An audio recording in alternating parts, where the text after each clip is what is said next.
in 1959.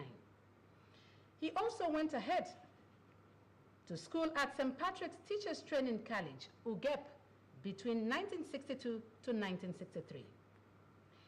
He later attended St. Thomas Teachers Training College, Ugoja, between 1966 and 1967. He also went to McGregor College, Afikpo. This was in 1970. And for his first degree, this he obtained at the University of Ibadan between 1974 to 1977 to get his BSc with honors in economics. For his master's degree, MBA, he attended the University of Nigeria in Nsukka between 1985 to 1987. He also moved on for his PhD and he majored in management at the Ebonyi State University, Abakaliki.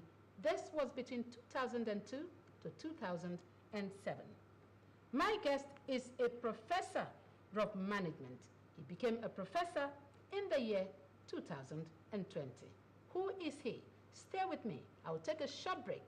Then once we return, you'll be meeting my guest. Don't touch the dial.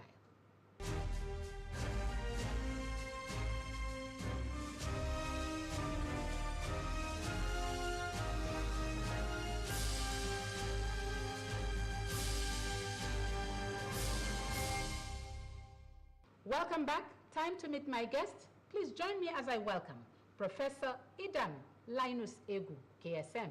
Good to see you in our studio today. Thank you. Welcome, sir. This is Guest of the Week, and we are glad to have you. All right. We've gone through your educational background. Right now, we'll be looking at your working experience, and we'll be looking at how you were able to use your wealth of experience to impact humanity. You started your working experience as a teacher, primary school teacher. Then you rose from that cadre. Later you went into the banking sector. Now as a teacher, first and foremost, how has it been for you teaching them at that level of primary school? What was the experience like and what was the impact you were able to make? As a teacher at the primary school level, I was very, very excited in doing that job.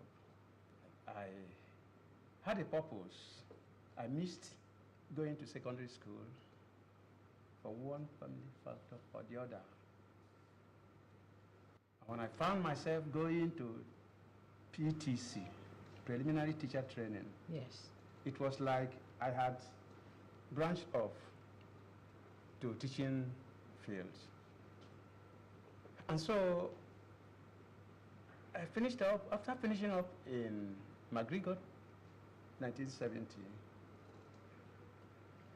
and then I was posted to teach at Enugu. It was very exciting all along. I enjoyed teaching, yes, and my students enjoyed me. I was a very good teacher, very, very friendly to pupils. yes. And it's like I put into practice. In those days, the teaching methods we learned in the colleges, I enjoyed every bit of the teaching work. All right. You later, moved on with your academics, acquired higher education. You went to secondary school, went to the university. Now you went into private practice. You worked in the banking sector. And you rose in that cadre to become the senior manager. Now, what was the experience like? Because we know that working in the banking sector is really not easy, with all the hard work you must put in to make sure you meet up with your targets and everything. For you, how was it? Yes, I did not jump by accident into banking. I loved banking. And so while teaching and reading for my GCE, I had at the back of my mind the course I wanted to do in the university. That was economics. And economics in Ibadan, there's no separate department of banking. Economics combines banking. And so even before going there, I had to spend some serious period preparing for mathematics, because during the teacher training programs, we did arithmetic. And when I said I want to read economics, which will lead me to do banking, and I discovered that I did arithmetic instead of mathematics in school, I quickly prepared myself through the correspondent college system and quickly got the mathematics, which empowered me. In other words, I had an aim of working in the bank, possibly. And while we were in Ibadan, UBA came in for recruitment, and I was one of the few they chose. So it was quite exciting, because that was the job I wanted to do. And I did show that I loved the job. Yes. I started as a special trainee, 1978, where those coming out from the university, they go for 1 year training. They are called special trainee. And from there, we moved on. Even from the period of special training, as soon as we finished special training, because of what the university, what the bank management saw in me, I was posted directly to inspection department. It was rare. In those days? In those days, yes. You just have to go and show gather a lot of practical experience before you get into inspection. But I was transferred direct to inspection because of what I showed myself during the training periods. Yes. And since then, it was quite a normal journey. Okay. Making progress at every step and manifesting my potentials at every step. All right. You left the banking sector as a senior manager. Yes. And now you went back to the university. You were there again as a lecturer. All right. And you held a lot of positions at the university environment. Let me pick them one after the other. You were head of Department of Business Administration, Caritas University, Amojenike, Enugu. You're still the head till date. Yes, what I saw that is my current. I had served out at Ebonyi State University. Yes. This is the latest work I am doing now. Okay. Now, for the latest that you are doing right now at Caritas University as head of Department Business Administration, what's your impact to ensure that that department is at its peak? Having had experience in Ebonyi State University, and not just Ebonyi State University, I had also worked in Alex Ekweme Federal University in Dufalikiko. We'll talk about all that. So, having had experience, yes, having served as head of department and as dean, my coming over here to be appointed head of business administration was an opportunity for me to impact on the peoples as well as on the academic environment. And I did. Within the short period of my appointment, the accreditation team that came just before I arrived had given partial accreditation to the department. It was when I came in that I said, no way, not when I'm around. And within the year I came in, my VC was a very hard-working man. He said he wouldn't accept. Come back and look at us again. He knew that he had put somebody there. Yes. And so I led the department into getting full accreditation. That was impact number one. Besides my interaction with my students, I enjoy teaching them. And they enjoy listening to me and interacting with me. That's good. I also contribute to As a HOD, there's administrative job you have to do in the university. My contribution is equally visible. All right. Let's look at other areas that you have equally served. You know, at one time you were Commissioner, Fiscal Responsibility Commission for Ebonyi State Government. This was between February 2010 to January 2015. What did you do with this position? Thank you. Ebonyi State government was the second or third after the federal government to establish Fiscal Responsibility Commission. And I was appointed into the pioneer Fiscal Responsibility Commission. The Fiscal Responsibility Act made it possible for officers who are working, handling finances, government financial matters, to sit up. Yes. We did a lot, we established, we enlightened, we demonstrated what it was to manage public funds and how we can work, having in mind that principle of transparency, honesty, accountability.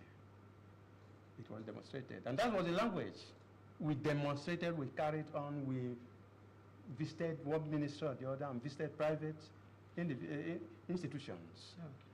And we were able to impact and enlighten them. As a pioneer Fiscal Responsibility Commission, we made a beautiful start.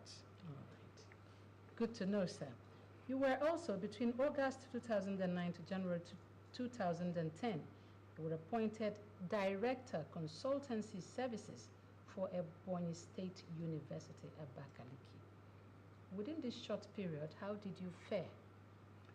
Yes, as a director of Ebonyi State Consultancy, I again demonstrated my capability in handling business-related institutions.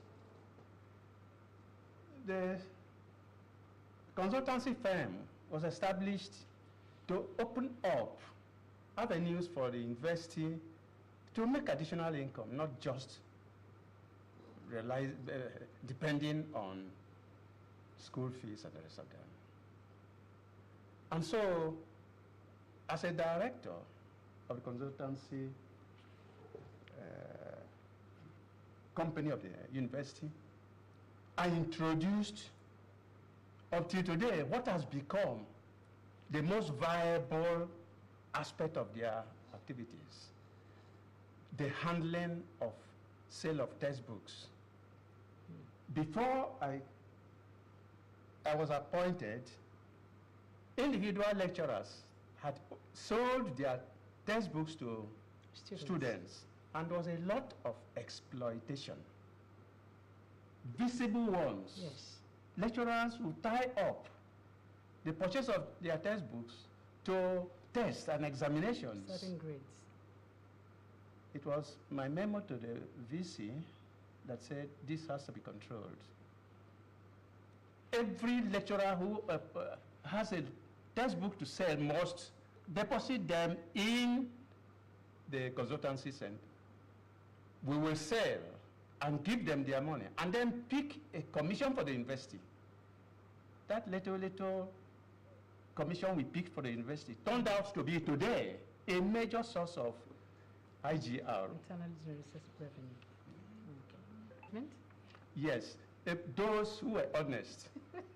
There are some people who wouldn't like it. Yes, exactly. You know, people who have some other hidden agenda. Exactly, exactly. All right. At a point also, I saw that you were Dean Faculty of Management Sciences for Ebonyi State University, Abakaliki, between August 2007 to July 2009. Now, being Dean, Faculty of Management Sciences then, for 2 years, about 2 years, what were your impact? Again, in that faculty? I made significant impact. The faculty, a young one, it used to be Faculty of Management and Social Sciences, an establishment, but later split into two. And then I was appointed Dean of the Faculty of Management Sciences. Yes. At the from the academic perspective, we introduced programs that cut across faculties. We encouraged departments to bring up their programs. And then we established a conference that was able to take care of university-wide programs involving international bodies. So our students, the student population enlarged. We were able to expand our facilities. And then we had moved to our permanent site. So we had everything available to make us grow. And we grew quite fast. Now, I saw that due to your experience from the banking sector, between 1999 to the year 2000, you were the founding head of Department of Banking and Finance for Ebonyi State University, Abakaliki. Later, you now became the head of Department again for Banking and Finance from 2002 to 2006. How did it feel really being the founding head of that department? Well, the background of my appointment, the military administrator of Ebonyi State and creation of Ebonyi State, yes, Walter Fegabo, set up a committee to work on the development of Ebonyi State, the forum, development forum for Ebonyi State. I was one of the members appointed initially when the state was created. And so when we started our work, I headed Finance and Development Subcommittee. We discussed the need to bring Ebonyi State, to bring the university to Ebonyi State. Before then, it was ESUT, Enugu State University, that had a campus in Abakaliki. And so right from the word go, when we were working on the development of Ebonyi State, we recommended that the state should have its own university. Yes. And so when approval was given, executive approval, eventually it became done on us to look for resources that will help open up the universities, the departments. Incidentally, I had my records already known to them that I was a senior manager of UBA. Senior manager in UBA is AGM level. And given the position I had worked, I had held major positions in the East, as well as in inspection departments. So it was like I was the bank itself put together. Yes. And so I was identified to go and open the Department of Banking and Finance. So that's how it came about. And when I went there, I found it exciting. I worked tirelessly, visited all the universities around the East, collected their programs, studied them, and picked what was good in one and left what was not good enough for us. At the end of the day, with a few of our colleagues who had joined me, we were able to put together the program. When I was appointed commissioner for finance, and we used to go for allocation, we discovered that Abia State was created with only 2% of oil production in Nigeria. But outside the official, this was official position, that Abia had only 11 wells, out of which only 3 wells were functional. And because of that, Abia was credited with 2%. When I got information that that information wasn't proper, I discussed with my governor, His Excellency Dr. Boniono, and suggested we carry out a survey. He quickly gave approval, and with my friend, who was also serving the Ebonyi State government, Professor Fegbu Charles, he is from Anambra, but he was deployed there because of our relationship as a consultant to the government on environmental matters. We were able to bring in a consultant who carried out a survey, and with all details shown, had a report that Abia had 88 operational wells, fire wells. But it was the basis of my report that made the change. And today, Abia is enjoying from what I struggled. You play supervisory roles to projects of students at your level. You are a mentor also. When you go through these projects and you supervise them, how do you ensure that we have standard in today's world without cutting corners, doing the right thing with your students? Yes, it is a problem we encounter, a serious problem for that matter. We put in all efforts to make sure that things are done right. I have played the mentor to many of your students, right from undergraduate level to master's level. I've supervised very many PhD work. In fact, a good number of my PhD students are today professors in Ebonyi State University. It is a problem because students are no longer in a position to say, let me do this as my job, as my work, that I can be proud of. They want to cut corners. And so our primary objective is to make sure that we guide these students. We subject them and subject their work to various tests to make sure that they don't just get around and carry other people's work to copy. We easily discover that, and when we do, we throw the work away, and you start all over again. All right. Now, tell us, for young people that are watching us, what are some of those attributes that have helped you to succeed as an individual? Well, a number of them, few of them I can say. Yes. Determination. Like I said, I didn't, and I wouldn't have time to tell you why I went to PTC, preliminary training, instead of going to secondary school. And when I went there, I told my mother, who was crying, that whatever anybody who has gone to secondary school will achieve, that I will achieve it. That determination pushed me throughout. Wow.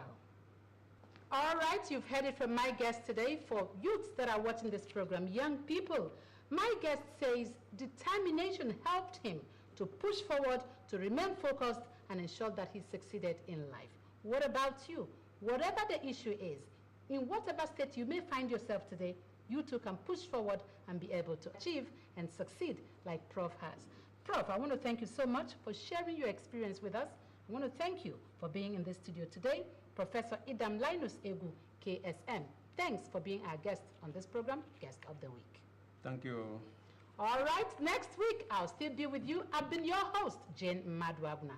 Thanks for watching this edition. Let's do it again next week. From me, bye-bye.